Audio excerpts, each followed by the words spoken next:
Yan, nakahuli tayo ng isda. Anglat.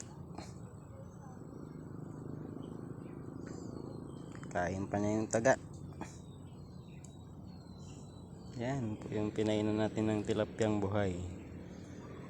May nahuli. Balik kahapon pa to eh. Hindi ko napuntahan kahapon. Kahuli siya oh. Serte. Malaki-laki rin. Yun pa yung isa. Ito siya yung mga tansi niya.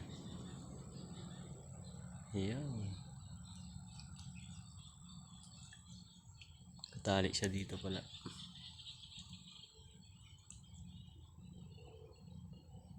Isdang anglat. 1 kilo siguro.